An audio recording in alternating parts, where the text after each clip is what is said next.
자, 예레미야 13강입니다. 예레미야 15장에서부터 보는 시간 되겠습니다. 예레미야 15장 1절부터.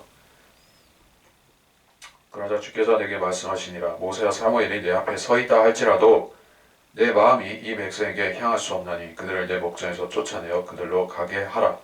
만일 그들이 내게 말하기를 우리가 어디로 가리까 하거든 너는 그들에게 말하라. 주가 이같이 말하노라. 죽을 자는 죽음으로, 칼을 받을 자는 칼로, 기근을 당할 자는 기근으로, 사로잡힐 자는 사로잡힘으로 나아갈지니라. 주가 말하노라. 내가 그들에게 네 가지를 정하리니 칼에 죽을 자와 개들에게 찢길 자와 하늘의 새들과 땅의 짐승들에게 삼키우고 파멸될 자라. 유다 왕 히스기야의 아들 므낫세로 인하여 곧 그가 예루살렘에서 행했던 일로 인하여 내가 그들을 땅의 모든 왕국들로 옮겨지게 하리라. 또 예루살렘아, 누가 너에게 동정을 베풀며 누가 너를 애도하며 누가 내 안부를 물으려고 가겠느냐? 주가 말하노라. 내가 너를 버렸고 내가 뒤로 물러갔도다.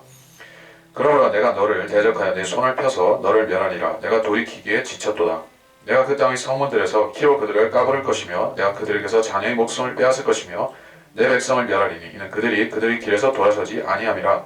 그들의 과부들이 내게 바다의 모래보다 많아지니 내가 대낮에 파괴자를 데려다 청년들의 어미를 대적하여 갑자기 그 위에 떨어지게 하여 성읍에 공포가 임하게 하였도다. 일곱을 낳았던 여인이 기진하니 그녀가 숨을 거두었으며 아직 대낮인데도 그녀의 해가 기울어지니 그녀가 부끄럽고 당하게 하였도다. 또 내가 그들 중 남는 자를 그들의 원수들 앞 칼에 넘겨주리라. 주가 말하노라. 15장 1절에서 모세와 사무엘에 대한 언급. 이 사람들은 어떤 사람들입니까? 백성의 지도자였죠. 최고 지도자였죠. 모세는 여수룬의 왕이었다. 왕이자 선지자, 또 제사장의 지위까지도 가졌던 것이요. 그리고 사무엘도 마찬가지요. 백성의 실질적인 왕이었었죠. 그리고 그들은 하나님의 마음에 합한 백성의 지도자였던 것입니다. 그래서 하나님께서 구약시대에 의로운 사람들이다 인정해 주시는 5명이 에스겔서에도 와 여기에 본문에 합해서 5명이 나오게 되는데 에스겔 14장 14절 또 20절에 보면 노아, 다니엘 요 세 사람이 의인으로서 언급이 되고 있습니다. 그리고 여기서 또 모세와 사무엘 그렇습니다. 그래서 구약시대 의인들인데 그 구약시대 의인들은 자기 의를 가지고 인정을 받았던 것이요. 노아, 다니엘, 욥, 모세, 사무엘 이들은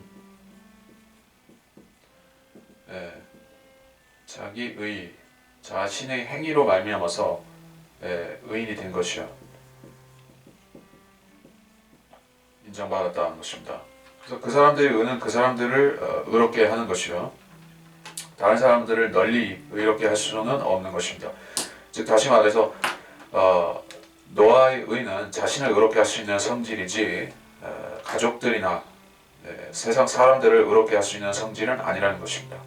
그 나머지 사람들에 있어서도 다 마찬가지로 자기를 구원할 수 있고 자기에게 복을 끼칠 수 있고 그런 성질이지 예수 그리스도가 이 땅에 베푸신 의처럼 세상을 널리 구원시키고 의롭게 할 수 있는 그런 성질이 아니라는 것입니다. 그래서 의인은 믿음으로 말미암아 살리라 이런 말씀도 자 구약에서는 하박국에 제가 찾아보겠습니다.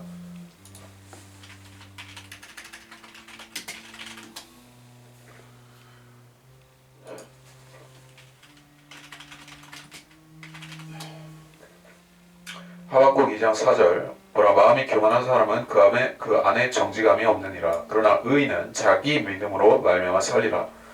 로마서에서는 의인은 믿음으로 말미암아 살리라. 자기가 빠졌죠. 구약에서는 자기라는 요소가 반드시 들어가야 돼 있어요. 근데 지금의 신약 시대에는 모든 구원받은 사람은 그리스도의 의로 통해서 된 것이 자기라는 요소는 없습니다. 그래서 구약시대 의인인 모세와 사무엘은 다른 사람들을 구원할 수 있는 메시아는 아니죠. 그래서 그들이 하나님 앞에 의롭다 할지라도 그 백성이 악하다면 주님께서는 백성을 멸하실 수 있고 쫓아내실 수 있다. 그러한 취지의 말씀이죠. 그래서 그 뒤에 쭉 보다가 설명할 것은 4절에서 이런 사건은 4절에서 땅의 모든 왕국들 이 흩어지는 사건은 이제 바벨론 포로 단지 거기에 70년의 포로 생활에만 국한되는 말씀이 아니라 그 이후에 모든 역사 지금의 최근에 이르기까지 20세기 중반에 이르기까지 있었던 그 역사를 다 포괄해서 이렇게 말하는 것입니다. 모든 나라들로 땅의 모든 왕국들로 흩어지게 한다. 유대인들이 실제로 그렇게 되었습니다. 모든 땅 끝까지도 그들은 흩어지고 그들이 가지 않은 나라가 없었던 것이요. 그렇게 만드신 이가 바로 하나님이셨다는 것입니다. 5절에 누가 너를 애도하면 누가 내 안부를 물으려 가겠느냐. 예루살렘의 지위 그것은 하나님의 큰 관심사일 수밖에 없죠.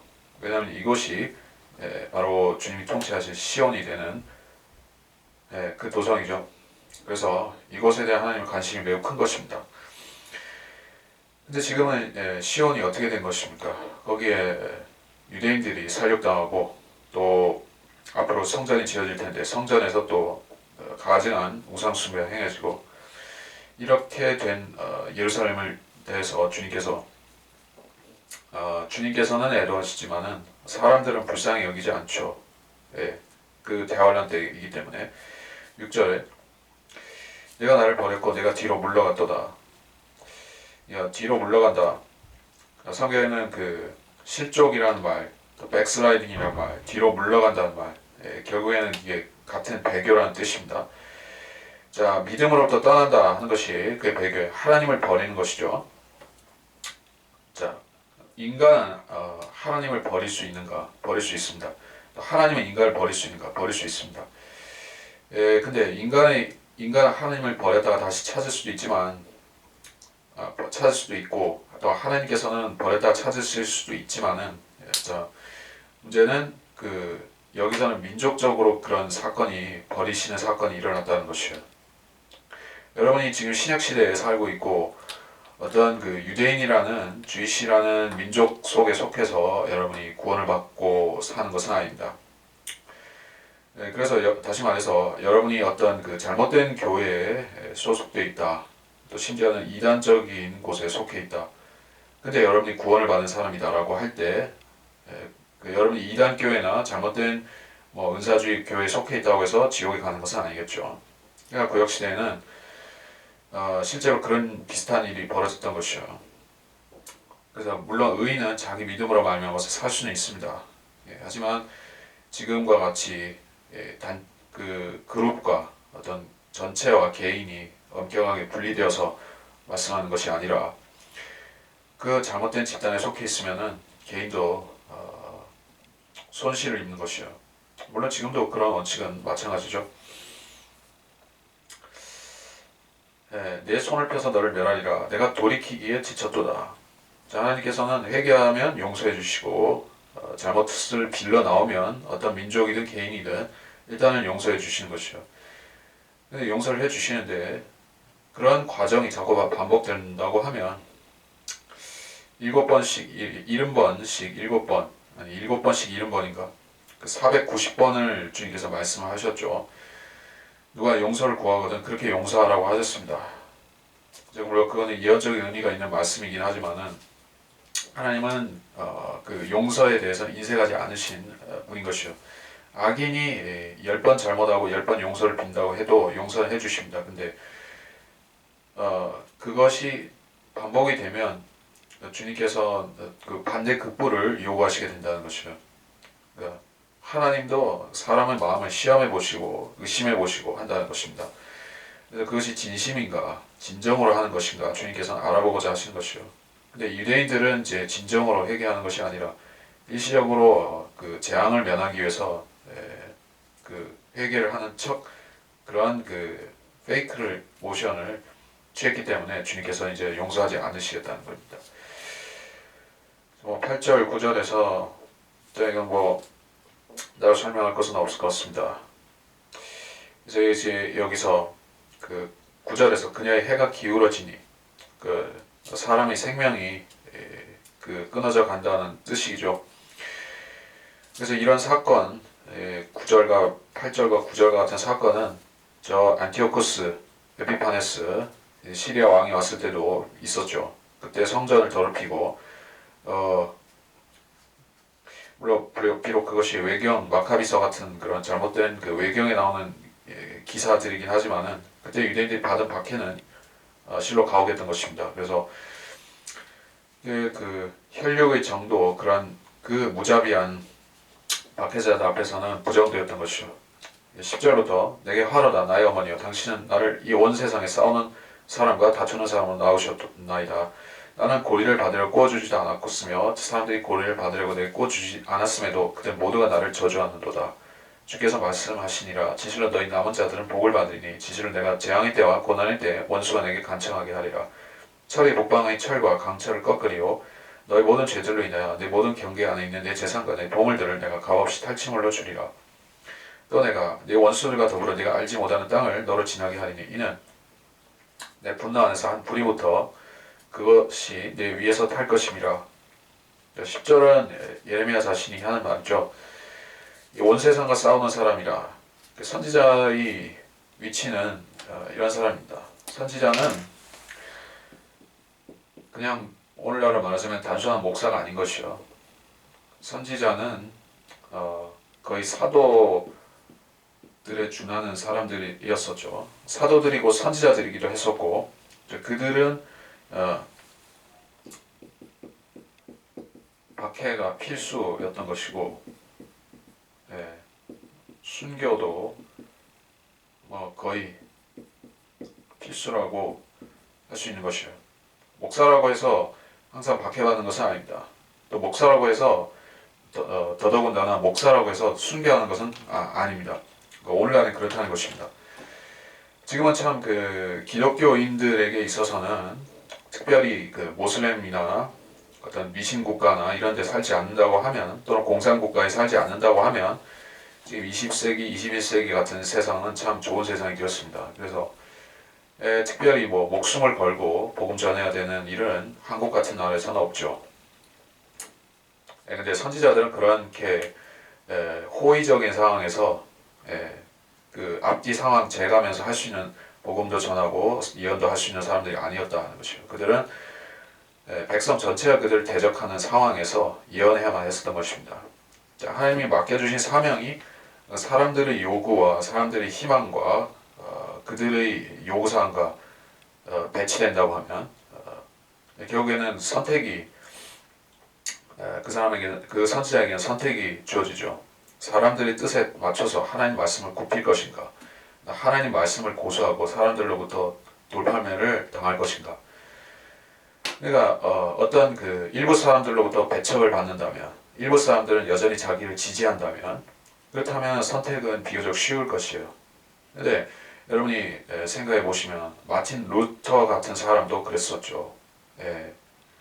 그가 아무리 박해를 받았다 할지언정 그래도 지지자들이 있었기 때문에 견딜 수가 있었어요. 근데 예레미야 같은 사람은 단 한 사람도 그를 지지해주고 믿어주고 신뢰해주는 그런 추종자들이 없었다는 것이에요. 그럼에도 하나님께서는 그에게 계속 말씀을 맡기고 예언하라고 하신 것입니다. 그래서 조금만 하나님께서 유두리 있게 좀 좋은 말도 하라고 하셨으면은 예레미야는 지지자를 얻었을 수도 있어요. 근데 너무나 심판과 가혹한 말씀들만을 주님께서 계시하셨기 때문에 예레미야를 좋아하는 사람이 아무도 없었던 것입니다. 그것은 하나님이 예레미야를 참 공경에 빠뜨리셨다고도 그는 생각하는 것입니다. 여기서 그래서 마치 악덕 고리대금 업자처럼 사람들이 나를 마치 벌레 보듯이 무슨 그 크리스마스 캐롤에 나오는 스크루지 그 악독한 스크루지 보듯이 사람들이 그를 아주 침을 뱉고 지나가는 것이요. 왜 그렇게 되었습니까? 하나님께서 예레미야를 그렇게 만드신 것이에요. 그런 상황에 넣으신 것입니다. 이 개인적으로 보면 참으로 불행한 인생인 것이죠. 그리스도인 가운데서 오늘 그런 일생을 살고 싶은 사람이 과연 이 라오디케아 시대에 몇 명이나 될 것입니까? 하나님께서 나에게 어떤 일을 맡겨주신다고 할 때 사람들은 가장 가볍고 부담 없고 또 말랑말랑한 일, 또 그 생색을 낼 수 있는 일, 그런 것을 사람들은 하려고 하지. 그 영적인 3D 직업에는 3D 작업에는 투입되지 않으려고 하는 것입니다. 그 어떤 그리스도인들의 그 치열한 전투의 선봉에 서는 대신에 뒤에서 보급 역할이나 하려고 하는 것이 대부분의 사람들입니다. 성경대로 믿는 사람들은 예레미야 같은 입장에서 복음을 전하고 진리 지식도 전하는 사람들인 것이요. 원래 그렇게 해야 되는 것입니다. 만일 선봉에 서려고 하지 않는다면은 이 땅을 고칠 사람이 없게 되는 것이요. 말씀을 정직하게 가르치고 선포할 사람이 부재하게 되는 상황이 오는 것입니다. 그러면 백성이 무지해지고 심판을 결국 받을 수밖에 없습니다. 그래서 성경대로 믿는 사람들의 역할은 예레미야 같은 또는 에스겔 같은 다른 선지자들 같은 입장에서 사람들이 엄청난 박해와 반대를 받아가면서 바른 성경과 진리 지식의 말씀을 증거해야 되는 것이다. 그래서 주님께서는 예레미야를 몰아붙이기만 하신 것이 아니라 이 위로의 말씀을 한 가지 주십니다. 남은 자들은 복을 받는다 했습니다. 남은 자들. 이것은 역사적으로는 그 느부갓네살이 침공하고 나서 그 땅의 가장 낮은 백성들을 그 과수원지기, 포도원지기 이런 것들로 남겨놨었죠. 그러한 자들이 이스라엘에 남겨진 자들은 복을 받고 잘 살 수가 있었던 것이요. 역사적이고 또 남은 자들은 이언적으로는 천년왕국에 들어가는 그 유대인의 남은 자들을 말하는 것입니다. 대환란을 견디고 이겨내고 살아남아서 통과하는 사람들, 그들은 복을 받고 들어갈 수 있을 것이다. 천년왕국에. 내가 재앙의 때와 고난의 때 원수가 내게 간청하게 하리라. 자, 그들은 그 자기들만 살아남는 것이 아니라 다른 사람들이 그 더 불쌍한 사람들을 도와줄 수 있는 그런 도움을 줄 수 있는 입장이 된다는 것이요. 그래서 그 사람들이 천년왕국에서 복을 받고 살 수 있는 조건은 결국에는 어려운 가운데서도 이웃을 돕고 후하게 베풀고 그러한 사람들이죠. 특히 유대인들을 살려주고 그들을 감싸주고 한 그런 이방인들도 마찬가지로 그들이 선한 행위 때문에 복을 받고 마태복음 25장에 있듯이 양들과 같은 자들로서 왕국에 들어가게 되어 있는 것입니다. 12절 철이 북방의 철과 강철을 꺾을 것인가. 철. 그 철은 뭐 연철도 있고 순철도 있고 뭐 그 재련을 시키고 여러 가지 그 무기를 만든다든가 건축 자재로 쓴다든가 여러 가지 특정 목적에 따라서 그 강도와 세기 그 특성이 다 다르죠. 그래서 강철은 주로 이殺傷용 무기, 장검 같은 것을 만드는데 이 강철을 쓰게 돼 있죠. 그리고 그 철의 주산지는 주로 북쪽에 있는 것이요. 저기 그 2차 세계대전 때도 저 스웨덴 같은 나라, 그런 북방에서 강철이 났었던 것입니다. 그리고 이스라엘 같은 이스라엘을 기점으로 본다면은 저 시리아 쪽이 강철이 많이 나는 곳이었어요. 그래서 다마스커스는 이 강철의 주산지로서 아주 유명한 곳이었습니다. 그래서 다마스커스 강철은 중세 그런 그 무기들을 또는 기사들의 그런 무기를 만드거나 또는 그 철갑, 그 갑옷을 만드는 재료로 이 다마스커스 강철이 인정을 받았던 것입니다. 자, 왜 북쪽인가, 왜 북방인가 이런 언급에 대해서 우리가 성경적으로 좀 볼 필요가 있는 것이요. 자, 북쪽은 그 북쪽은 남쪽을 역사적으로 항상 이기고 능가하고 그런 역사가 반복이 되어 왔었습니다. 남쪽에 있는 나라가 북쪽으로의 나라의 침공으로 망하는 경우들이 역사적으로 많이 있었던 것이요. 그러니까 로마라는 나라가 그리스를 정복했죠. 로마의 위치는 그리스보다는 더 북쪽에 있습니다. 살짝. 그리고 로마의 멸망은 그 로마 북쪽에서 내려온 그 게르만족들에 의해서 이루어졌습니다. 그리고 영국이라는 나라는 독일보다 북쪽에 있는데, 그래서 이 영국이 세계를 제패했어요. 그 게르만족이 아닌 영국이 세계를 제패했습니다. 그 적그리스도도 다니엘 11장에 보면 거기에 남쪽 왕이다, 북쪽 왕이다 이렇게 익명의 처리가 된 그 존재들이 있는데, 거기서 북쪽 왕은 적그리스도로 딱 그 유력시되는 사람이에요. 그 적그리스도도 북쪽 왕이고, 북쪽에서 이스라엘을 쳐들어와서 이스라엘을 그 파괴시키는 것이죠.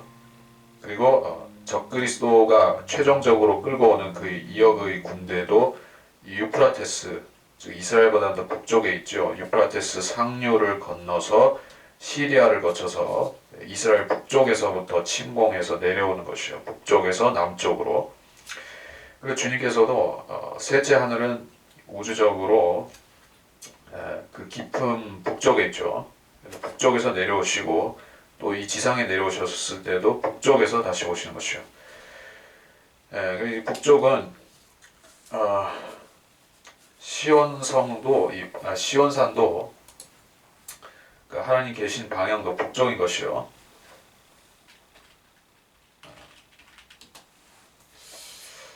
자, 우리가 시온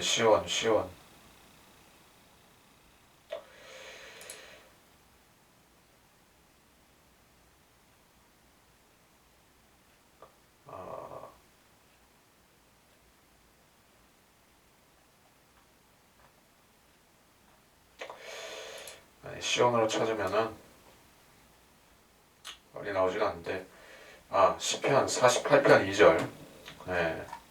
이렇게 하면 나오네요. 시편 48편 2절. 북편에 있는 위대한 왕의 도성 시온산은 그 자리잡은 곳이 아름다우며 온 땅의 기쁨이니.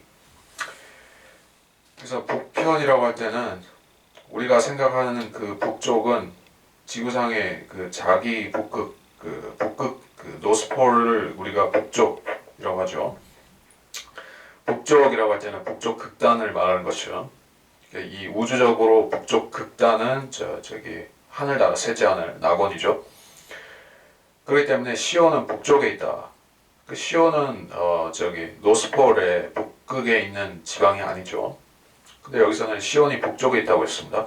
그래서 이것은 우주적인 시온이고, 주님께서 북쪽에서 오셔서 그 적그리스도를 패배시키는 것이요. 13절, 너희 모든 죄들로 인해 내가 모든 경계에 있는 재산과 보물을 탈취물로 준다. 재산과 내 보물들. 이스라엘은 지금 부유하게 되었죠. 역사상 그러니까 역사상으로 보자면은 솔로몬 왕 때 그 극성기를 그 재정적으로 이스라엘은 거의 극전성기를 이루었었다가 그 뒤로는 계속 쭉쭉쭉 뭐 일시적인 부흥들이 있고 했었지만은 계속 쭉쭉 내리막길로 갔었죠. 그리고 AD 70년에 완전히 바닥을 쳤고, 완전히 나라가 풍지박산이 났고, 그 뒤로는 계속 이스라엘 사람들은 이게 부자, 개인적으로 뭐 돈을 벌고 뭐 했었지만은 나라 자체로 보면은 존재도 없었고, 1948년에 나라가 세워지고 나서 그때서부터 다시 그 그래프가 올라가기 시작한 거죠. 이스라엘의 부요함이 증대되기 시작했다. 그 이스라엘의 부가 지금은 전성기를 이루어 가고 있죠. 이스라엘이라는 나라는 중동에서 선진국이고 부자 나라고, 실질적으로 거기 부자들도 많이 있고 나라도 부강해지고. 근데 그런 것들을 주님께서 이제 누구에게 주시는가? 북쪽에서는 적그리스도가 다 가져가게 하신 것인데, 재산 간의 보물들을 탈취물로 줄 것이다. 그래서 이스라엘은 부자들은 이제 구원을 못 받은 채로 대환란에 넘어간 이스라엘에 사는 모든 부자들은 이제 그 적그리스도에게 복종하고 자기 재산을 유지할 것이냐, 아니면은 적그리스도를 거부하고 재산을 잃어버릴 것이냐, 그런 것을 선택을 해야 되는 것입니다. 그 대환란의 교리는 부자와 가난한 자가 등장하고, 부자가 되는 자들은 이제 그 악한 자들로 드러나는 것이요. 왜냐하면 그들은 적그리스도를 따라가기 때문에. 14절, 또 내가 내 원수들과 내 알지 못하는 땅을 지나게 한다. 내 분노 안에서 한 불이부터 그 시내 위에서 탈 것임이라. 이 성경에서 불은 여기선 심판인데 물론 지옥불은 아닙니다. 이게 불같은 시련, 불같은 대환란을 말하는 것인데 이 불은 물론 문자적인 불이 될 수도 있어요. 왜냐면 적그리스도는 하늘에서 불이 내려오게 할 수도 있기 때문에. 또 두 선지자, 두 증인이 불을 내려오게 하기 때문에 그러한 문자적인 불도 될 수가 있습니다. 내 원수들과 더불어 알지 못하는 땅을 지나게 한다. 그러니까 이스라엘이 전체적인 포로로 사로잡혀가는 사건이 이제 대환란 때 다시 발생할 것이라는 얘기죠. 15절. 오 주여 주께서는 아시오니 나를 기억하시고 나를 아니하사 나를 박해하는 자들에게 나를 위하여 복수하시며 주의 오래 참으심 속에서 나를 버리지 마소서. 주를 위하여 내가 비난당함을 아소서. 주의 말씀들이 발견되었기에 내가 그것들을 먹었더니 주의 말씀이 내게는 내 마음의 기쁨과 즐거움이 되었나이다. 오 만군의 주 하나님의 이는 내가 주의 이름으로 일컬음을 받는 자임이니이다. 내가 조롱하는 자들이 모임에 앉지도 기뻐하지도 않았으며 주의 손으로 인해 내가 홀로 앉았나니 이는 주께서 나를 분노로 채우셨음이니이다. 어찌하여 나의 고통이 영속되며 나의 상처가 낫지 않고 치유되기를 거부하나이까. 주께서 내게 전적으로 거짓말쟁이같이 되시며 끈기는 물같이 되시겠나이까. 자, 예레미야 개인적인 탄원이에요. 개인적으로 하나님께 탄원하는 예레미야의 말들입니다. 15절에서 나를 박해하는 자들에게 나를 위해서 복수하시라. 또 나를 버리지 마시라. 이건 자기 구원을 요청하는 기도죠. 주를 위해서 받는 비난들에 대해서 주님께 청하는 그런 기도입니다. 이러한 모든 기도들은 맥이 어디로 닿는 것인가 하면은 그 대환란의 유대인들의 기도와 같은 것이요. 대환란 유대인의 기도. 계시록 6장에 잘 나오다시피 이것은 복수의 기도가 있어요. 자, 그리스도인들은 이 시대 그리스도인들은 절대 해서는 안 되는 기도가 몇 가지 있지만은 그 중에서 제일 해서는 안 되는 기도가 복수해달라는 기도, 보복해달라는 기도, 나의 원수에게 원한을 갚아달라는 그런 식의 기도는 그리스도인들은 절대로 해서는 안 되는 기도인 것이죠. 근데 그런 기도가 시편과 또 계시록과 또 이런 선지서들에 보면 심심치 않게 등장하고 있는 것이죠. 자, 우리가 성경을 시대들을 올바로 나눠서 읽는다고 하면 말씀을 세대들을 분간해서 읽는다고 하면은 그런 기도는 우리가 안 해야 되는 것을 알지만 성경을 시대를 나눠서 읽지 않는다고 하면 올바로 나눠서 읽지 않는다고 하면은 이런 기도를 그리스도인의 기도로 착각하는 것이에요. 그리스도인의 기도가 아님에도 이런 기도를 자기가 해야 되는 줄로 알고 하면 어떻게 됩니까? 지금은 그 주님께서 이런 일을 기뻐하지 않으시죠. 그래서 설령 그리스도인이 거듭난 그리스도인이 뭔가 잘못 알고 착각하고 이런 기도 자기가 해도 되는 줄 알고 했다가 주님께서는 어떻게 하시겠습니까? 무지 가운데 그렇게 했다면은 그러한 기도는 무시하시겠죠. 안 들어주시고 무시하실 것입니다. 예. 그렇기 때문에 그런 헛된 기도를 하게 되는 것이죠. 그 사람은 성경을 잘못 공부했기 때문에, 잘못 알았기 때문에, 다윗의 기도다 하면은 되게 거룩해 보이니까는 자기도 똑같이 하는 것이에요. 나의 원수를 갚아주시며 원수를 멸해주시며 이런 식으로 기도하다가 그게 어떻게 되는 것입니까? 하나님께 책망을 받죠. 너는 왜 쓸데없는 그 주절거림을 기도라고 했느냐 이렇게 되는 것입니다. 그러나 예레미야는 이런 기도를 할 수 있는 입장인 것이죠. 왜냐하면 그는 자기 의를 가지고 그 믿음과 자기 의를 가지고 살았던 구약 시대 사람일 뿐 아니라 또 대환란 시대의 구원을 그 끝까지 받아서 구원을 받아야 되는 그런 유대인들의 대표적인 사람이기도 하기 때문에 그런 입장이기 때문에 예레미야 이런 기도를 한 것이요. 자, 16절. 주의 말씀들이 발견되었기에 내가 그들을 먹었더니. 자, 주의 말씀들은 어딘가에 숨겨져 있다가 발견된다 이렇게 말씀한 것이요. 자, 하나님 말씀은 66권의 성경으로 우리가 집약된 것을 우리가 갖고 있죠. 이것들은 주님께서 모으신 말씀들인 것입니다.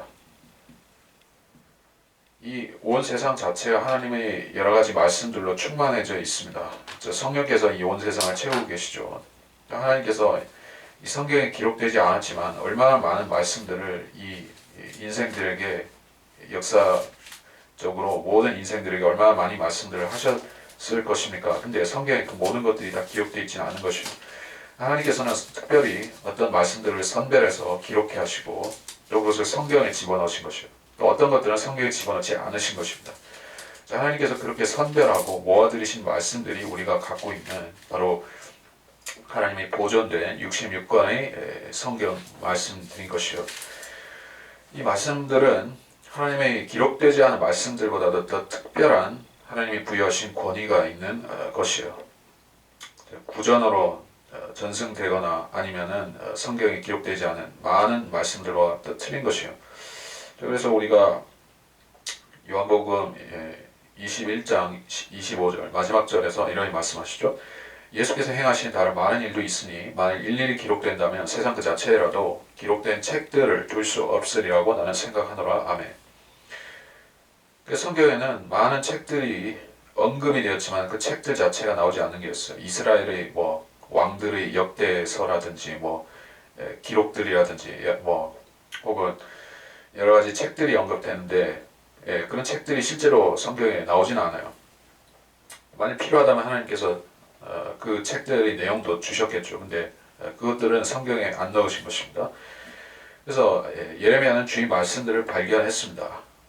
그리고 그 말씀들을 주님께서는 영감받은 말씀들로 인치셔서 성경에 기록되게 하셨습니다. 그리고 그 기록된 말씀들을 통해서 예레미야는 우리와 마찬가지로 영적인 유익, 영적인 혜택을 입었던 것이요. 하나님의 말씀은 어떤 종류일지라도 가혹한 심판과 경고와 책망과 꾸짖음의 말씀들이라 할지라도 우리가 그것들을 읽을 적에 왜 마음의 안식과 평안을 얻을 수가 있냐는 것이요. 하나님의 책망의 말씀을 들으면서 어떻게 우리가 기쁠 수가 있는가?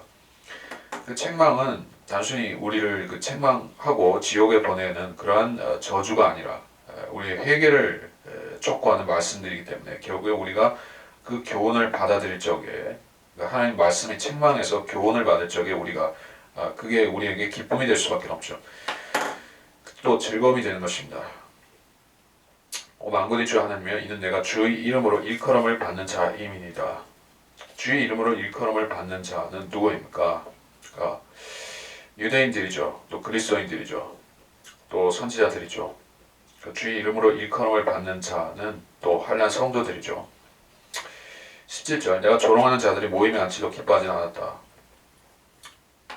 조롱하는 자들은 그러니까 대환란의 세대, 대환란 때 등장할 유대인들과 그 시대, 그 세대의 특징은 여러 가지가 있죠. 교만한 것도 있고 완악한 것도 있고 또 여기서는 조롱하는 자들은 곧 교만한 자들이죠. 그래서 시편 1편 1절에서는 이렇게 말씀합니다. 복이 있는 사람은 악인들의 관계를 따르지 아니하며 죄인들의 길에 서지 않으며 조롱하는 자들의 자리에 앉지 아니하는도다. 그러니까 대환란 때에는 조롱하는 자들이 그들이 종교계의 핵심 멤버들인 것입니다. 조롱한다는 것은 무언가 특정한 절대로 조롱해서는 안 될 대상에 대해서 조롱하는 자들이 있다는 것입니다. 다시 말해서 권위를 무시하는 자들, 그 권위를 무시하고 대담하게 무시하고 비웃는 자들이 있을 것이다. 유다서에서도 그런 말씀을 찾아보면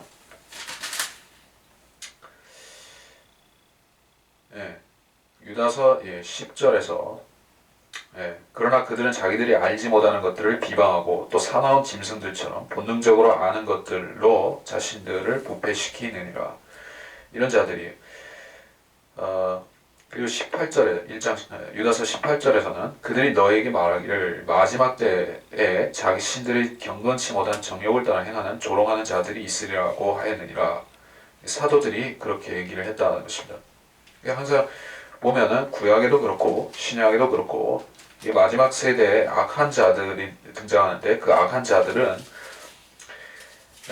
아주 담대하게 악한 자들이 등장하는 것이죠.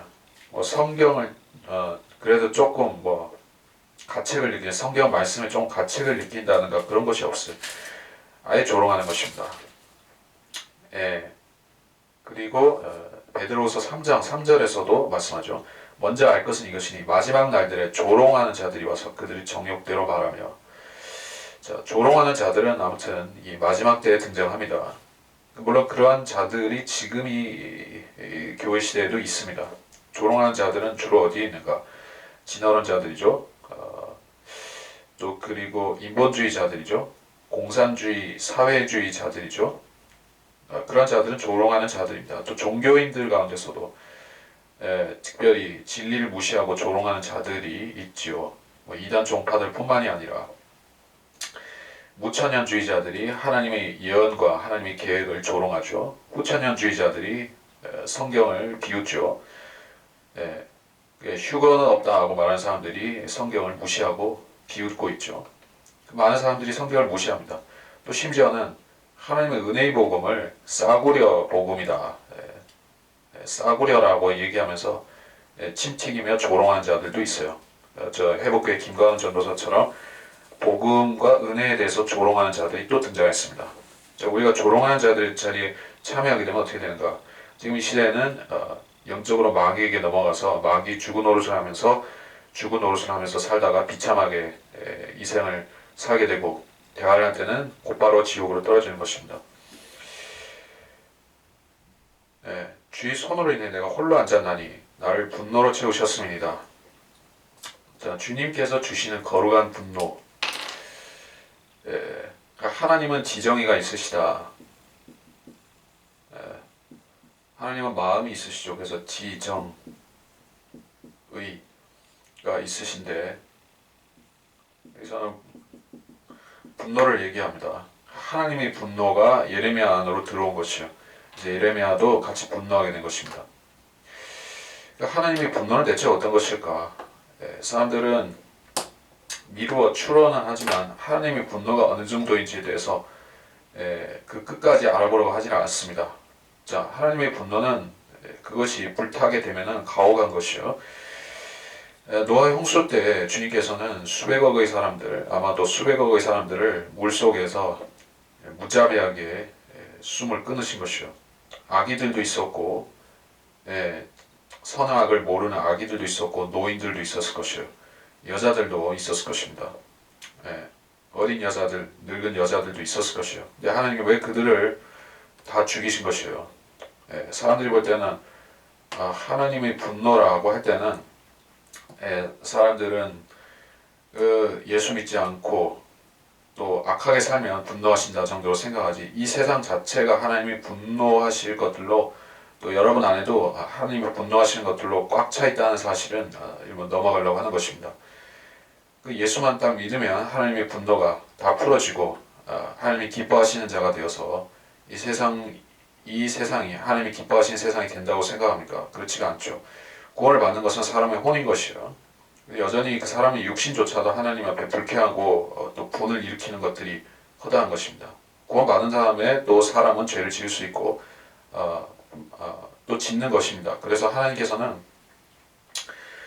이 세상에 대해서 끊임없이 분노하고 계신 것이요.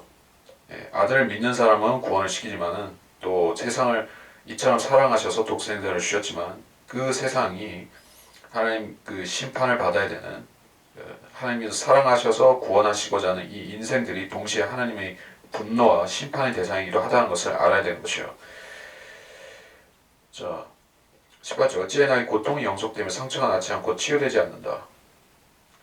고통, 그러니까 심적인 또 물리적인 육적인 고통까지도 다 같이 이야기를 하는 것입니다. 그러니까 예레미야는 지하 감옥에 갇혔죠. 또 그 웅덩이에 갇혔죠. 그는 혼자였습니다. 그가 감옥에 갇혔을 적에 그를 보석금을 치르러 온 사람도 없었고 위로해주는 사람도 없었고 변호하고자 하는 사람도 없었습니다. 나의 상처가 낫지 않고 치유되기를 거부하나이까. 육신적으로도 마치 욥이 받았던 고난과 비슷하게 고난을 받았던 것이 분명합니다. 사도 바울도 그 안지를 그 찌르는 가시 같은 병을 갖고 살았었죠. 하나님께서는 그 주께서 쓰시는 선지자나 사도나 또 크게 쓰시는 어떤 부흥 사역자나 이런 사람들에게 있어서 육신의 연약함을 허락하시는 것입니다. 그러니까 영적인 각성을 이끌어낸 위대한 그런 기독교계 지도자들도 마찬가지입니다.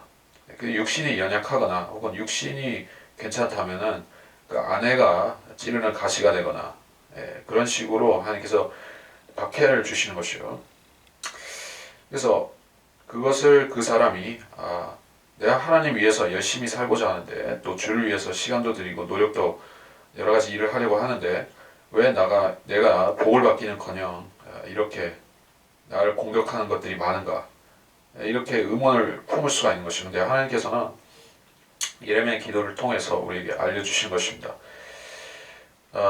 하나님께서는 그 선지자든 어떤 사역자, 대표적인 사역자든 누구든 간에 어떤 시대의 표적으로 쓰시는 경우가 있어요. 시대적인 표적으로.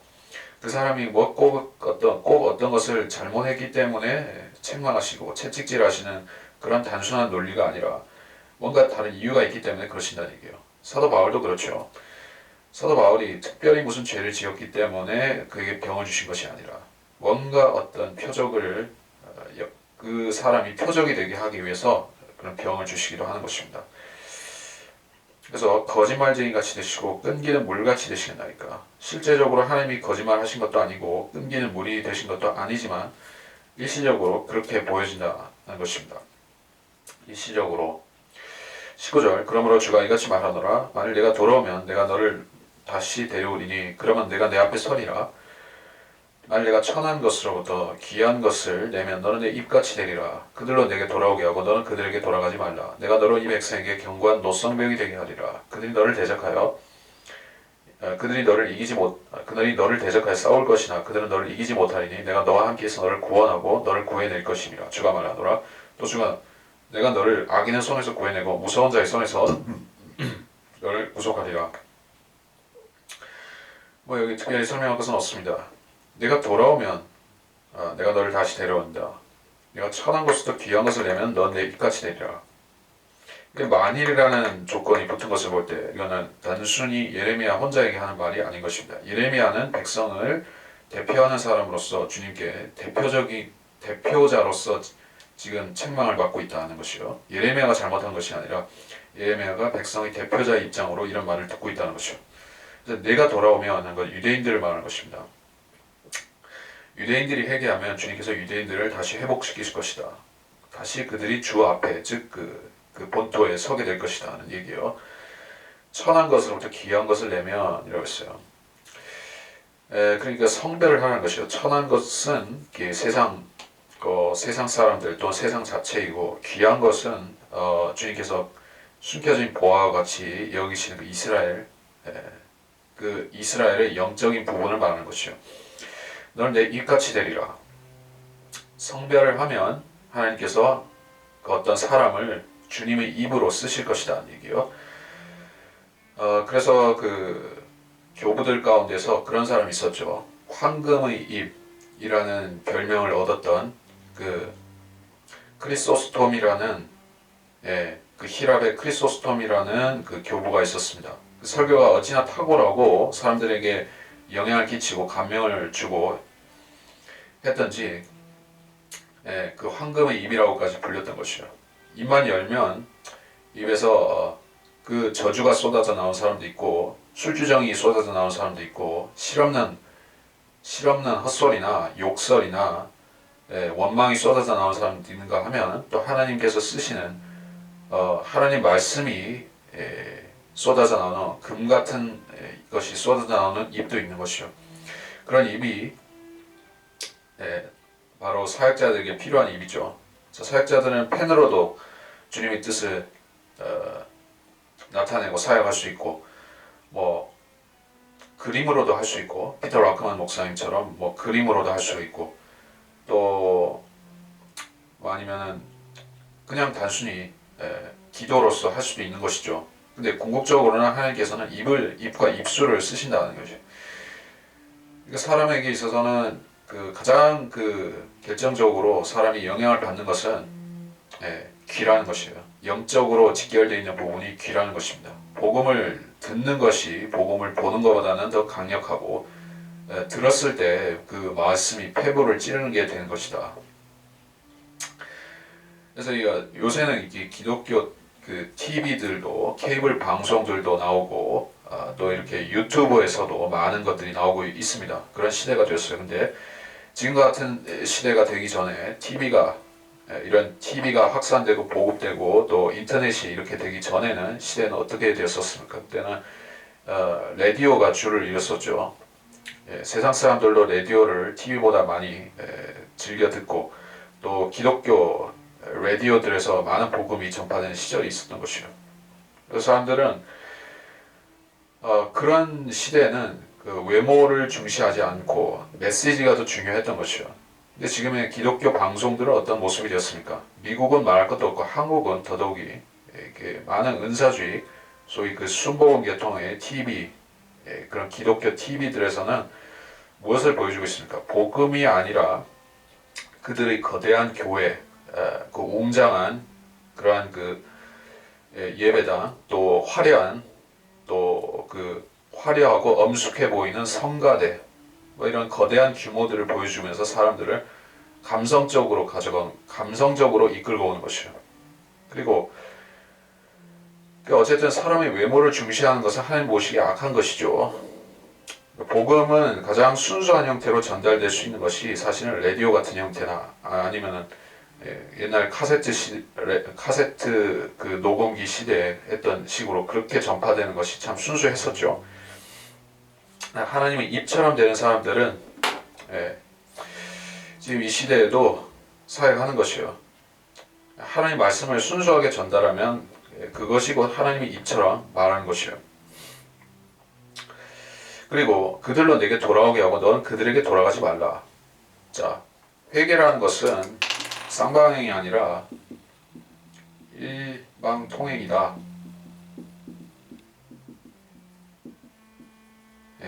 사람이 하나님께 돌이키는 것이 회개지, 하나님이 사람한테 돌이키는 건 이건 회개가 아니란 얘기예요. 많은 사람들이 회개를 오인하고 있습니다.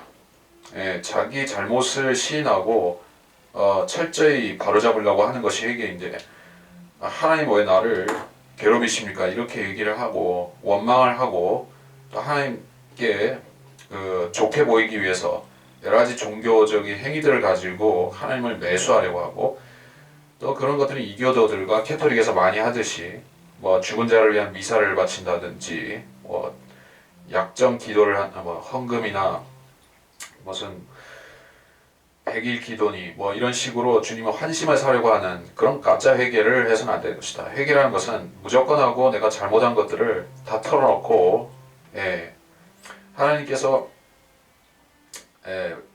나를 받아들이실 수 있도록 내 찌꺼기를 다 털어내는 것이 회개인 것이요. 만일에 예레미야가 백성에게로 돌이킨다면 그것은 그 백성에게 돌이킨다는 것은 백성의 멸망을 의미하는 것입니다. 설교자가 자기의 줏대를 굽히고 자기의 그 주관을 굽히고 신앙 신조를 굽히고 백성이 원하는 설교를 하기 시작했다 하면 어떻게 되는 것입니까? 마치 조용기가 하듯이 좋은 게 좋다는 설교를 복받고 이 세상에서 세상 사람들과 어울려서 잘 살자고 하는 소위 삼박자 축복 같은 설교를 하나님 말씀의 그런 책망하는 설교를 대신해서 그러한 설교를 늘어놓기 시작한다면 그건 누구의 재앙이죠? 듣는 자들에게 망하는 것이 그 멸망이 임하는 것입니다. 예레미야는 이스라엘 유대인들의 마지막 희망과 같은 사람인데 예레미야가 백성들과 똑같아진다면 하나님께서는 유대인들을 도우실 수도 없고 고치실 수도 없는 상황이 되는 것이죠. 선지자들은 최고의 보루와 같은 사람들이요, 또 성경들을 믿는 사람들은, 즉 바이블 빌리버들은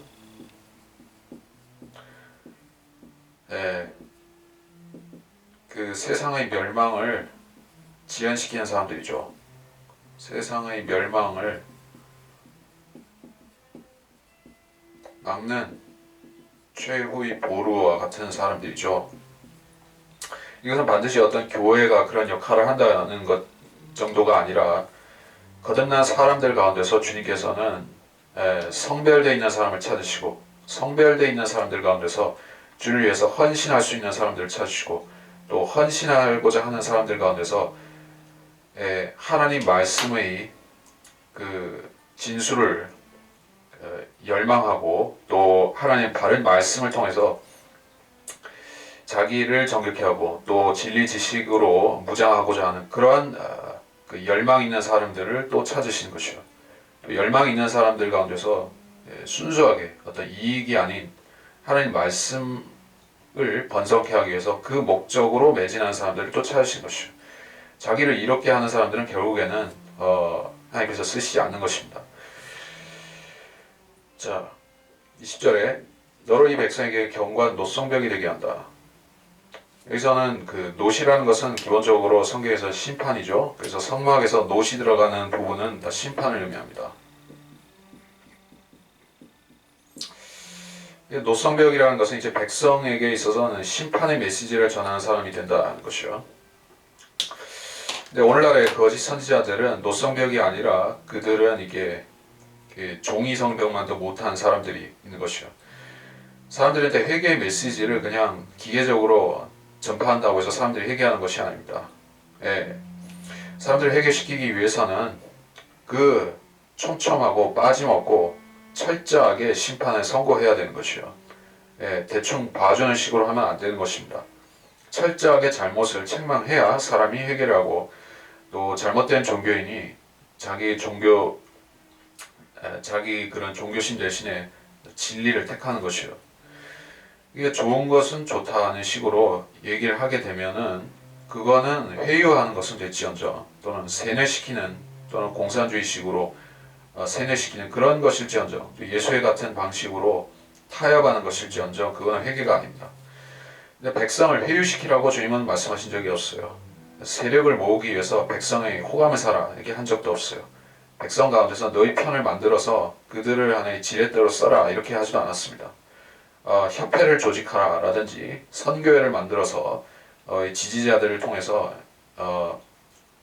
정치적으로 세력을 넓혀라라고 하지 않았습니다. 예레미야에게 필요한 것은 오직 그 담대함과 정직함과 올곧음밖에는 요구되는 것이 없었다. 하나님 말씀을 통해서 그는 무적이 된 것이요. 그를 대적할 수 있는 선지자도 없었고 대적할 수 있는 정치인도 없었고 장군도 없었던 것이요. 예레미야는 무적이었습니다. 근데 오늘날의 크리스천들은 무적이 아니라 그 허수아비 병사들처럼 되어져 있어요. 마귀가 그리스도인들을 정복하기 위해서 여러 가지 수단을 쓰죠. 싸우려고 하면 마귀는 불화살을 쏘게 되어 있는 것이요. 불화살을 쏘면 그 말씀을 통해서 무장하고 또 영적으로 깨어 있으므로 마귀의 공격을 막아내야 되는데 그 바른 하나님 말씀은 그를 마귀 공격을 막을 수 있는 보호 장구가 되지만은 바른 하나님 말씀이 아닌 병개된 성경들은 그거는 지푸라기 창이나 그런 지푸라기 방패에 지나지 않는 것이요. 마귀가 불화살을 쏘면 다 홀랑 타버리는 것입니다. 21절 내가 너를 악인의 손에서 무서운 자의 손에서 구속하리라. 물론 단수 악인이나 단수 여기서 표현이 등장했다는 것은 어떤 특정 사람, 적그리스도 같은 그 특정 사람을 말하는 그런 느낌을 주지요. 이것을 민족적으로 말하자면 이스라엘을 주님께서 악인, 즉 적그리스도의 손에서 구해낼 것이다. 또 그 무서운 자, 적그리스도의 손에서 구속할 것이다. 그런 뜻으로 우리가 받아들일 수가 있을 것입니다. 16장으로 넘어가겠습니다. 16장은 지금 16장을 다 할 수 있으면 다 하고 다 못하면 중간에 마치겠습니다. 16장 1절부터 주의 말씀이 또 내게 많이 말씀하시니라. 너는 이곳에서 내게 아내를 취하지도 말며 아들들이나 딸들도 두지 말지니라. 이는 이곳에서 태어나는 아들들과 딸들에 관하여 그들을 낳은 그들 어미에 관하여 이 땅에서 그들을 낳은 그들의 아비에 관하여 주가 이같이 말함이라. 그들이 가오간 죽음으로 죽으리니 그들은 애도도 받지 못할 것이며 그들은 묻히지도 못하고 지면의 똥같이 되리라. 또 그들은 칼과 기근에 진멸될 것이며 그들의 시체는 하늘의 새들과 땅의 짐승들에게 먹이가 되리라. 주가 이같이 말하노라. 상가에 들어가지도 말고 가서 울거나 애곡하지도 말라. 이는 내가 이 백성에게서 나의 화평을 제해버렸으니 즉 자비이니라. 주가 말하노라. 큰 자와 작은 자 모두가 이 땅에서 죽으리라. 그들을 묻히지도 못할 것이며 사람들이 그들을 위해 울지도 스스로를 베지도 그들을 위해 멸의를 밀지도 않으리라. 슬픔 속에 있는 그들을 위해 옷을 찢는 자도 없을 것이며 죽은 자를 인하여 그들을 위로하는 자도 없을 것이라. 그들의 아비나 어미를 인하여 그들에게 위로의 잔을 마시도록 줄 자도 없을 것이라. 너는 또한 잔치집에 들어가 그들과 더불어 앉아서 먹고 마시지 말라. 만군의 주 이스라엘 하나님이 이같이 말하노라. 봐라, 이곳으로부터 네 목전에서 너희에 대해 환희 소리와 기쁨의 소리와 신랑의 소리와 신부의 소리가 그치게 하리라. 자, 예레미야 선지자의 특징, 예레미야의 그 표적 중에 하나는 혼인하지 않은 선지자. 예레미야는 독신 선지자. 이게 참 중요한 부분입니다. 자, 마치 바울이 독신이었던 것과 마찬가지 입장이라고 볼 수가 있어요. 사실은 이 예레미야도 그렇고 바울도 그렇고 대환란하고 관계가 너무나 깊은 두 사람이죠. 그리고 한 가지 더 추가하자면은 14만 4천 명도 이 주이시들도 다 독신, 또 동정들, 처녀들, 동정들이에요. 공통점이 발견되죠. 바울은 순교했고, 물론 예레미야도 순교했고, 그 14만 4천 동정들도 순교하고, 또 이들은 예레미야는 대환란을 예표하는 그 느부갓네살 사건 때, 침공 때 있었던 선지자고, 바울은 그러한 엄청난 사건, AD 70년에 로마 침공이 있기 전까지 있다가 사역했던 사람이고, 14만 4천은 그야말로 직접 대환란에 들어가서 거기서 사역하는 사람들이고, 다 비슷비슷한 면들이 있습니다. 그리고 그들은 다 동정이고, 네, 그렇죠. 왜 아내를 두지 말고 아들들이나 딸들을 두지 말라는 것인가? 이 실제적인 이유가 있을 것이에요. 실제적인 이유는 대환란 때 아이들과 젖먹이는 자들에게 화가 있기 때문에, 즉 마태복음 24장 19절에 있듯이 그날들에는 아이벤 여인과 젖먹이는 여인들에게 화가 있다. 그러한 실제적인 이유가 있어서 아이를 낳지 말라는 그런 부분이 있습니다. 그래, 예레미야는 대환란 때 그 환란을 겪는 유대인들의 표상과 같은 사람이죠. 그들의 표적이 되는 사람이죠. 자, 그래서 이런 16장의 말씀을 교리적으로 교회 시대에 적용해서는 절대로 안 되는 것입니다. 그렇게 해서는 절대로 안 되는 것이죠. 만약 그렇게 하게 되면은 혼인을 금하며, 이거는 악의적인 교리라고 했습니다. 혼인을 금한다. 디모데전서 4장 3절, 혼인을 금하고 음식을 삼가라고 명하리니 이 음식은 하나님께서 진리를 믿고 아는 사람들이 감사함으로 받도록 지으신 것이라. 자, 혼인을 금한다. 독신사제, 성직자 제도, 신부, 수녀 이런 제도들 있죠. 또 불교에도 승가 제도가 있고 이런 식으로 혼인을 금하는 종교들이 있어요. 그리고 특별히 캐토릭이 그렇죠. 근데 이 시대에는 그것이 잘못된 교리, 마귀적인 교리라고 디모데전서 4장에서 말씀한 것입니다. 근데 예레미야에게는 그것이 오히려 명령이었습니다. 하나님께서 명령하신 것이지 마귀의 교리가 아니었던 것이에요. 그러니까 다시 한번 우리가 알 수 있죠. 성경은 시대를 올바로 나눠서 읽어야 되고 시대에 따라서 교리들이 다른 것입니다. 예레미야에게 해당하는 교리를 우리가 취해서는 안 되고, 또 우리에 해당하는 교리를 예레미야에 적용하거나 환란 시대에 적용해서는 또 안 되는 것입니다. 그 시대마다 하나님의 뜻이 다르기 때문에 예레미야한테는 혼인을 금하는 것이 하나님의 뜻이었습니다. 또 환란 시대에도 14만 4천 명에게 있어서 그러한 것입니다. 자, 그래서 그들이 왜 어떻게 되는가? 아이들이 어떻게 되는가? 죽을 것이다. 이 땅에서 가혹한 죽음으로 죽을 것이다. 그렇게 말씀하고 있습니다. 칼과 기근과 또 자연재해들과 이런 땅의 짐승들에게 있어서 그런 멸하는 그런 가혹한 심판을 받게 될 것인데, 자, 하나님 말씀대로 한다면은 유대인들이 이런 슬픔을 덜 겪거나 좀 최소화시킬 수가 있을 것입니다. 만일 유대인들이 지금 이 주이시들이 이 성경을 좀 유념해 본다면은 뭐 예레미야서뿐만이 아니라 마태복음 24장 같은 그 중요한 말씀들을 예언적인 말씀들을 그들이 좀 신중히 생각하고 이런 일이 있게 될 때 우리 어떻게 되는가 하는 것을 좀 생각해 본다면은 지금 이스라엘 사는 유대인들이 조금 그 타산하고 번식하는 데 있어서 좀 한번 고민을 해보겠죠. 근데 유대인들은 그렇게 하지 않습니다. 그렇게 하는 사람은 없어요. 그래서 어떻게 되는 것입니까? 마태복음 24장에 이렇게 말씀하죠. 마태복음 24장 19절 그 날들에는 아이를 뵌 자들과 젖먹이는 자들에게 화 있으리라. 너희는 피난하는 일이 겨울이나 안식일에 일어나지 않도록 기도하라. 자, 19절에서 경고를 했어요. 하나님께서 유대인들에게 아이를 뵌 자들과 젖먹이는 자들은 적그리스도에게 잡혀서 비참하게 죽을 것이다 라고 지금도 유대인들에게 주님은 경고를 주셨어요. 근데 유대인들은 전혀 신경을 쓰지 않습니다. 우리는 천년 만년 이 이스라엘 땅에서 잘 먹고 잘 살 거야. 오히려 팔레스타인 사람들하고 평화조약 맺어서 우리는 잘 먹고 잘 살 거야. 이러고 있는 판국이죠. 그래서 하나님 말씀을 불순종하니까 유대인들이 엄청나게 죽을 것이요. 그때 유대인들이 대환란 때 엄청나게 죽게 될 것입니다. 그리고 20절에서 피난하는 일이 겨울이나 안식일에 있지 않도록 그렇게 기도하라고 했는데 이거는 모르겠어요. 기도하는 사람들이 혹시 있을지. 그래서 주님께서 그 날을 면제해 주심으로 인해서 아마도 그래서 많은 사람들이 살아날지도 모르겠습니다. 이거는 약간 가변적인 요소가 있지만 자, 하여튼 이 교리는 이렇습니다. 교리라는 것은 시대가 중요하고 시대에 맞춰서 교리를 우리가 주장해야지 교리에 맞춰서 시대를 막 뒤섞으면 안 되는 것입니다. 5절에서 나의 화평을 제해버렸는데 자애와 자빈이라 상가에 들어가서 울지 말라. 자, 우는 자들과 함께 울라고 하는 교리는 이게 신약 성도한테 있죠.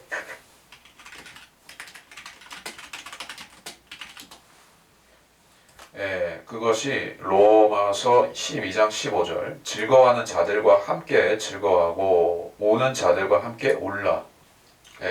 우리한테 주어진 계명입니다. 로마서니까. 근데 예레미야한테는 울지 말라고 했습니다. 심지어 상가에 가서도 울지도 말고 슬퍼하는 기색도 보이지 말라고 했어요. 이거는 정상적인 어떤 시대나 정상적인 상황에서는 말도 안 되는 것이죠. 이거는 미친 사람이거나 어떤 사이코패스 같은 사람이나 그럴까? 아니 다른 사람의 슬픔이나 그 아픔에 공감하지 못하는 사람을 정신병리학적으로 사이코패스 그렇게 부르죠. 그러면 예레미야가 사이코패스입니까? 아니죠. 하나님께서 그렇게 하라고 시키셔서 그렇게 한 것이죠. 그러니까 이거는 예레미야한테 해당하는 교리고 우리한테는 상가에 가서 울라고 하신 것입니다. 로마서 12장 15절에. 그래서 이 교리는 시대에 따라서 다른 것이지 로마서의 교리를 예레미야에 섞거나 예레미야 교리를 로마서에 섞어서 이렇게 해서는 안 되겠죠. 자, 왜 울지 말라는 것인가? 6절에 큰 자 작은 자 모두가 죽고 묻히지 못하고 이렇게 되기 때문에 그런 일이 유대인들이 대량 학살 당하고 슬픔을 겪는 민족적인 비극이 3년 최소한 3년 반 동안에 쭉 갈 것이기 때문에 그렇게 하라는 뜻입니다. 그 기간 동안은 울 필요가 없다는 것이죠. 계속 죽을 것이기 때문에. 자, 슬픔 속에 있는 그들을 위해 옷을 찢는 자도 없고 죽은 자를 위해 위로하는 자도 없다. 그들에게 위로의 잔을 마시도록 줄 자도 없을 것이다. 하도 많은 사람들이 죽을 것이기 때문에 이제 상가를 굳이 차릴 이유도 없다는 것이죠. 그러니까 여러분이 그 북한의 소위 그 고난의 행군이다. 90년대 후반에 중후반에 그런 사건이 있었었죠. 그래서 그 시기에 수백만 명이 이 공산주의 압제 밑에서 그 북한 사람 수백만 명이 굶어 죽은 것이요. 길거리에 시체들이 돌아다니고 나돌아다니고 그 개들이 뜯어먹고 해도 신경도 쓰지 않았던 것입니다. 그래서 그런 식으로 대환란 때에도 유대인들이 그 허다하게 죽기 때문에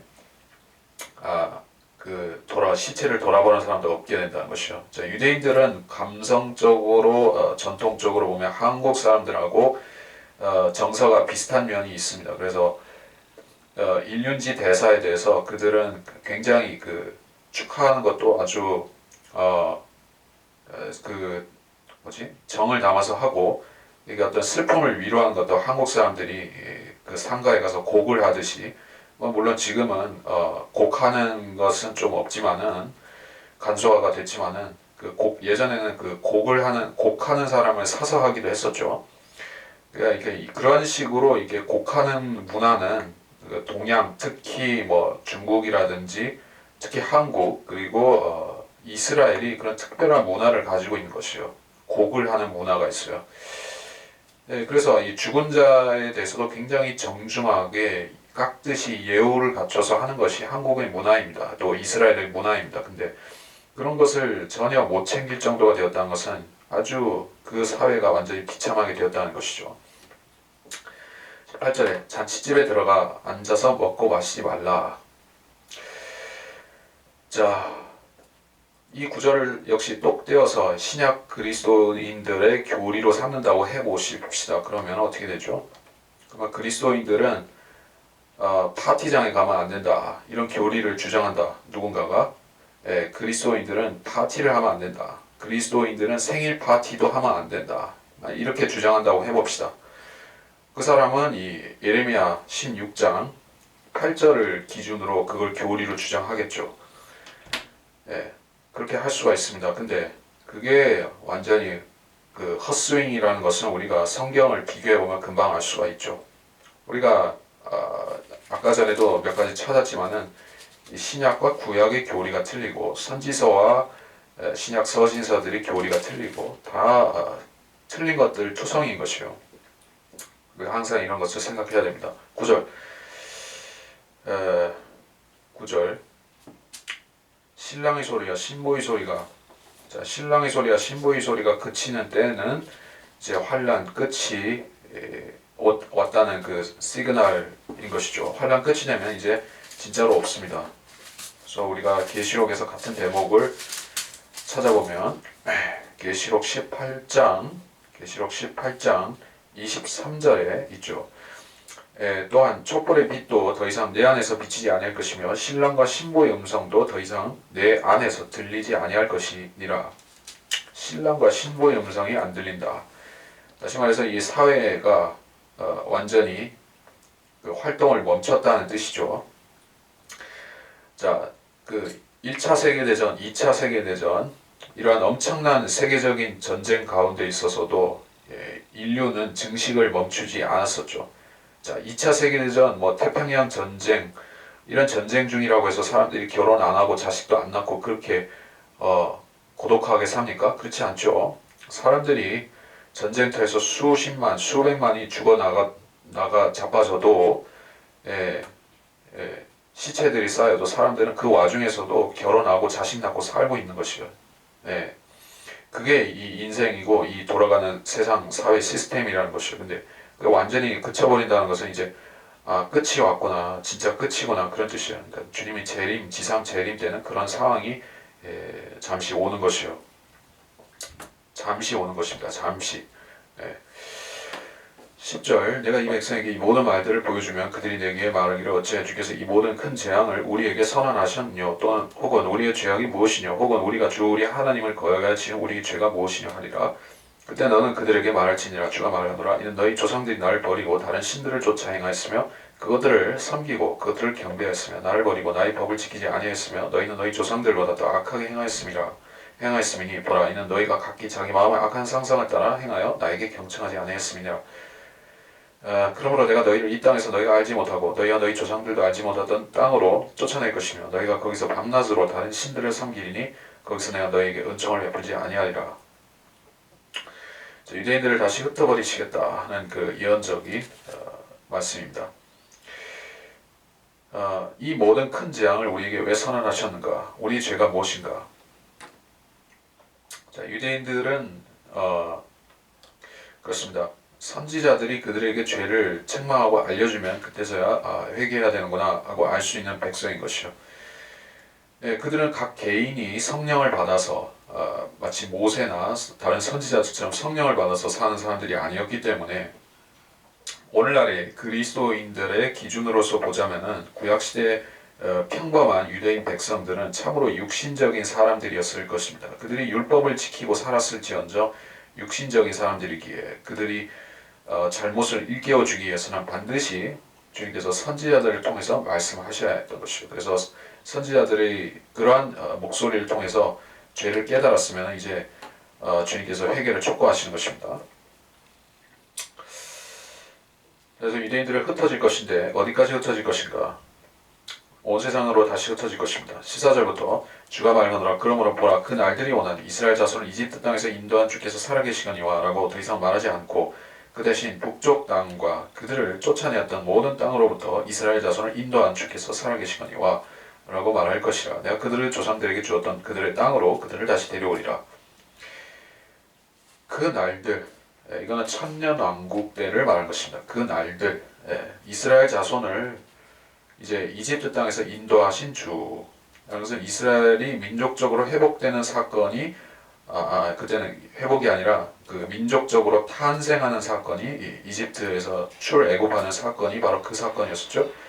그 출애굽을 통해서 이스라엘은 노예에서 해방되었을 뿐만 아니라 민족적으로 등장한 것이죠. 민족으로서 이 세상에 데뷔를 한 것입니다.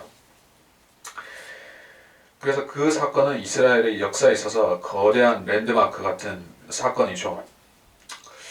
근데 이제는 그런 거대한 사건이 그에 버금가는 또 제2의 출애굽과 같은 사건이 대환란에 있게 될 것이에요. 대환란 끝에 있게 될 것이에요. 그래서 천년왕국 때는 더 이상 출애굽 때의 사건을 가지고 이야기를 안 한다. 왜냐하면 더 큰 출애굽, 제2의 출애굽 같은 사건이 대환란 끝 무렵에 유대인들에게 있을 것이기 때문에 그래서 그걸 어떻게 묘사합니까? 북쪽 땅, 또 그들을 쫓아냈던 땅으로부터, 모든 땅으로부터, 즉 온 세상으로부터 출애굽을 한다는 것이요. 자, 구약시대 출애굽은 단지 이집트 나라로부터 출애굽한 사건이지만은 대환란 끝에 있게 될 이스라엘의 회복은 온 세상으로부터 출애굽하는 사건이 될 것이에요. 왜냐하면 유대인들이 온 세상 땅끝까지 다 흩어졌다가 유대 땅으로 돌아오기 때문에 온 세상에서 출애굽한다. 이런 것을 뭐 이스라엘의 회복이라 얘기를 할 수가 있지만은 이런 것 실질적으로 이걸 믿는 사람들은 소수인 것이요. 대부분의 사람들은 1948년이나 1967년이나 이럴 때 이스라엘의 회복이 끝났다고 생각할지 모릅니다. 그러니까 하나님께서 구약시대 약속의 백성을 부르신 그 옛 정이 있으니까 그래도 그 정도 해주고 이제 나머지는 다 교회에 주님께서 은혜를 베푸신다. 이렇게 믿는 사람들이 무후천년주의, 역사적 전천년주의 이런 사람들은 이스라엘의 궁극적인 회복을 믿지를 않습니다. 하지만 성경은 분명히 말씀하고 있죠. 이스라엘의 문자적인 그 자손들이 이집트에서 올라온 것처럼 온 세상에서 출애굽하여서 회복된 팔레스타인 땅에 살게 되는 날이 반드시 오게 된다 하는 것이요. 16절부터 16절부터 주가 말하노라 보라 내가 많은 어부들을 보내리니 그 어부들이 그들을 낚을 것이며 그 후에 내가 많은 사냥꾼들을 보내리니 그 포수들이 모든 산과 모든 작은 산과 바위 골들에서 그들을 사냥하리라. 이는 내 눈이 그들의 모든 길 위에 있음이니 그들이 내 얼굴로부터 숨지 못하며 그들의 죄악이 내 눈에서 감춰지지 못하리라. 먼저 내가 그들의 죄악과 그들의 죄를 배로 갚으리니 이는 그들이 내 땅을 더럽혔고 그들이 내 유업을 그들의 혐오스럽고 가증스러운 것들의 시체들로 채웠음이라.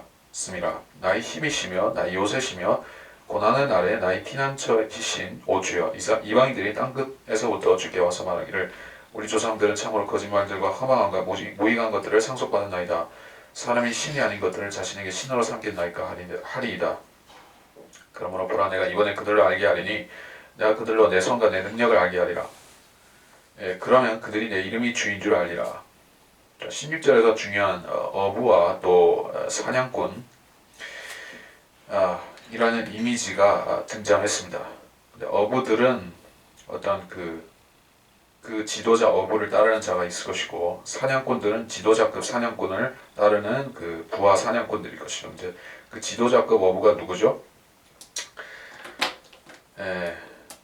성경은 베드로를 뭐라고 했죠?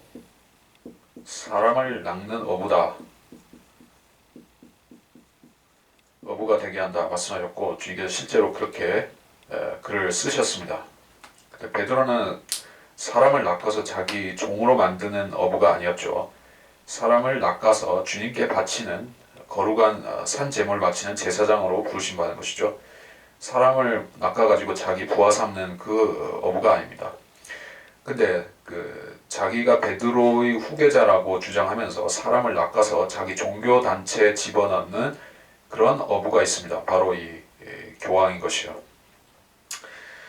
그래서 이게 교황을 뭐라고도 부르냐면은 교황을 그렇게 부르는지 아니면은 캐톨릭의 성직자가 그런 것인지 모르지만은 그런 말이 있어요. 서양에는 어부들의 왕, 피셔 킹이라는 그런 전설이 있어요. 이 사람을 낚는 어부인데 베드로가 아니라 적그리스도인 것이요. 사람을 낚아서 자기한테 이게 모아들이는 자들이 있는 것입니다. 민족들을 모아들이는 자가 있어요.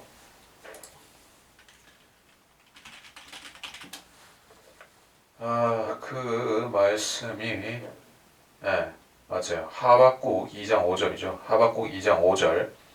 적그리스도가 이런 자이다. 그는 교만한 자며 또한 술로 인해 참으로 범죄하기에 집에 가만히 있지 못하고 그는 자기 욕심을 지옥처럼 넓히며 죽음처럼 되고 만족할 줄을 모르며 모든 민족들을 자기에게로 모으고 모든 백성들을 자기에게로 모으나니 마치 백성들을 물고기처럼 낚아가지고 자기 어망에다가 집어넣는 것으로 묘사를 하고 있습니다. 이게 적그리스도와 그의 부하들, 열왕들이라는 것을 우리가 알 수 있죠. 어부들은. 그리고 그들은 또한 사냥꾼들이기도 합니다. 자, 적그리스도의 이미지 중에서 사냥꾼이 있죠. 에서가 사냥꾼이었고 사막에서 활 쏘는 자, 이스마엘이었었고, 그리고 그 전에 님롯이 큰 사냥꾼이었었죠. 여기서 사냥꾼이라는 것은 활 잡는 자들이 사냥꾼이죠.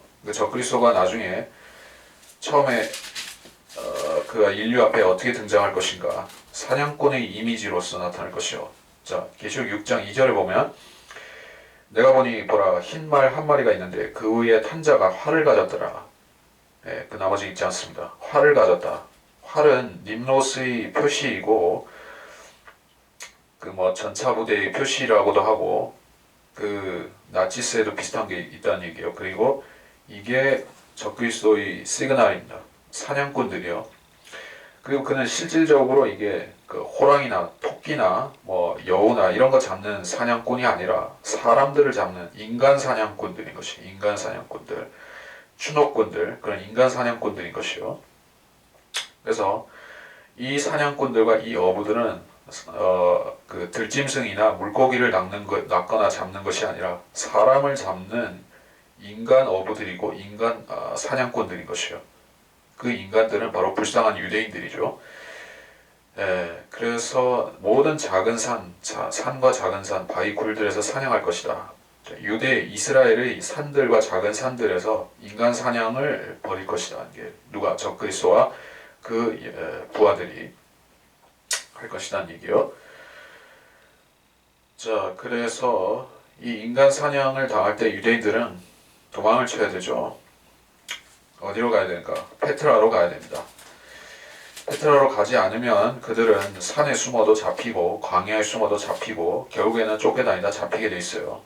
일단은 광야로 높이 하든지 산으로 가든지 해야 되는데 또는 시골로 가든지 유대인들은 그렇게 하지만은 궁극적으로 그들이 잡히기 때문에 완전히 안전하려면 페트라로 숨어야 되는 것입니다. 그것이 피난하는 사건은 바로 계시록 12장에 12장에 나오죠.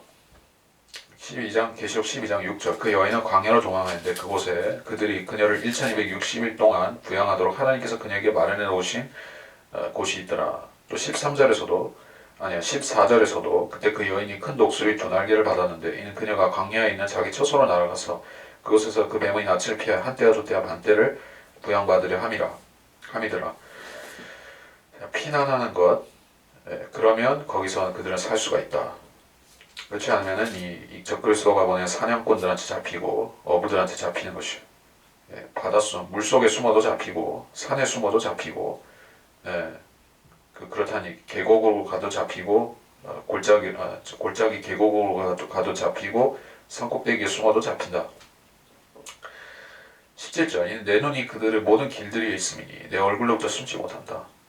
자, 유대인들을 친히 추적하게 하시는 것이요. 주님께서 저 그리스도에게 능한 힘을 주셔서 그 유대인들을 잡을 수 있게 추적할 수 있게 하시는 것이요. 지금은 인간들을 추적할 수 있는 많은 방법이 있죠. 위성이 있고 무인기나 헬기나 또는 적외선 감식이나 그러니까 현대 과학은 이전 시대는 불가능했던 많은 것들을 가능하게 했습니다. 예전에는 6.25나 이런 6.25 사변이나 2차 대전 때나 그런 때는 어지간하면 산이나 숲에 숨거나 그러면 땅굴을 파고 숨거나 하면 난을 지나칠 수가 있었죠. 근데 지금은 거의 어렵게 되었습니다. 왜냐하면 탐지 수단들이 무척 발달했기 때문에 하나님께서 대화할 때 그런 것들을 쓰시는 것이요. 자, 18절에서 가증한 것들을 시체로 채웠다. 어떤 시체를 누구의 시체를 말하는 것입니까? 이사야 40장 2절을 한번 보겠습니다. 이사야 40장 2절.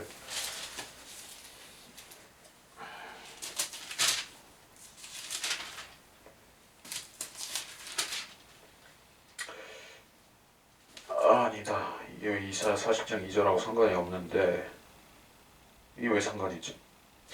아니다. 그들의 죄악과 그들의 죄를 배로 갚으리니. 그러니까 여기서 그들은 이 유대인들을 박해하는 그들일 수도 있어요.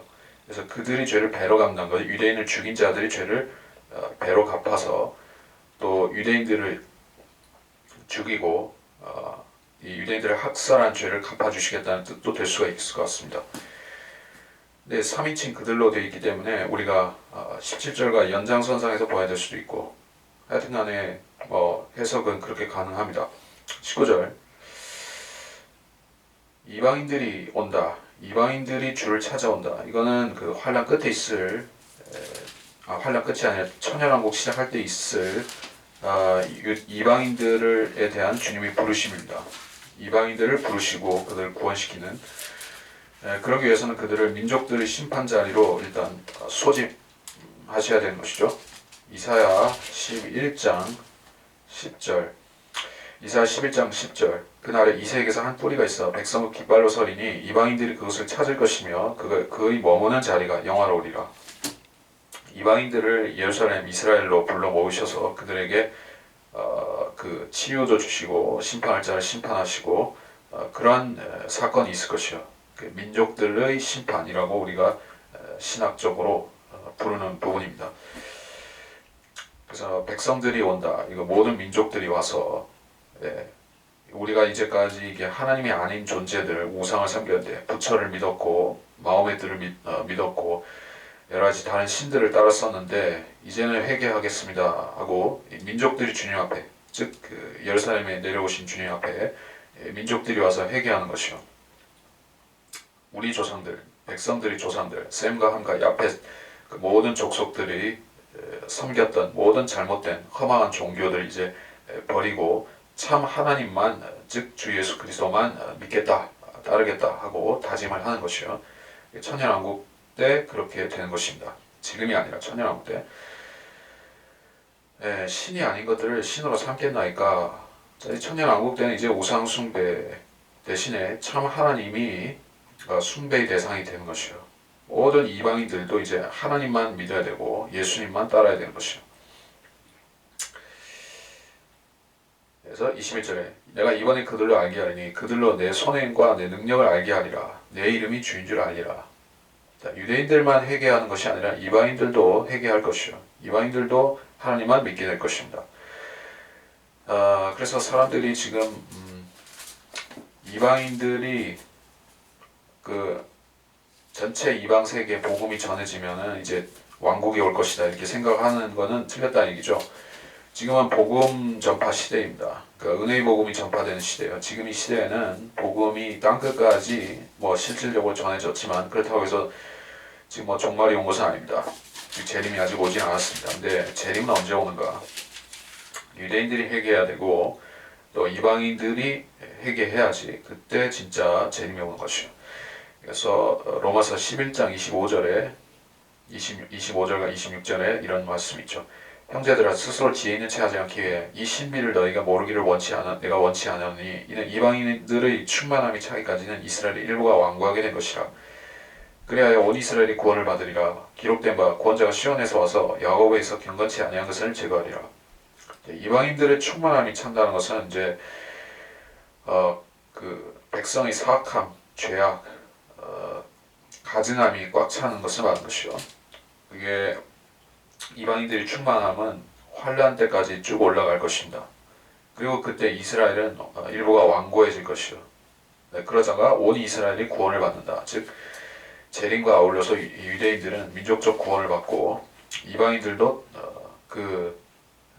어떤 자들은 구원을 받고 어떤 자들은 망할 것이요. 이제 여기서는 구원을 받는 이방인들은 먼저 자기들의 우상 숭배를 버리게 될 것이다. 이게요. 일시적이 아니라 일제적인 한꺼번에 개종하는 것이죠. 한꺼번에 자기들 종교를 불교니 또 뭐 힌두교니 천주교니 모슬렘이니 일시에 자기 종교를 버리고 회심하는 것이요. 이런 것은 역사적으로 없었고 이 교회 시대 끝에도 이런 현상은 없을 것이요. 재림 때는 그렇게 될 것입니다. 그래서 마지막 때의 소위 뭐 대부흥이다 이런 것을 신뢰하는 사람들은 많은 경우에 그런 잘못된 교리를 가르치는 이유가 시대적인 맥락을 잘못 가르치기 때문에요. 재림 때 있을 민족들의 회심을 교회 시대 끝에 있을 것으로 착각한 나머지 이 온 땅에 수많은 사람들이 구원을 받으면 교회 시대가 끝난다 이렇게 생각하는 사람도 있습니다. 그러니까 소위 말해 대부흥이 있으면 교회 시대가 끝난다 이렇게 생각하는 사람도 있어요. 그러나 이런 것들은 천년왕국 시작할 때 있을 분명한 말씀입니다. 그래서 이번 시간 16장까지를 마쳤습니다. 15장, 16장 마쳤고 마치겠습니다.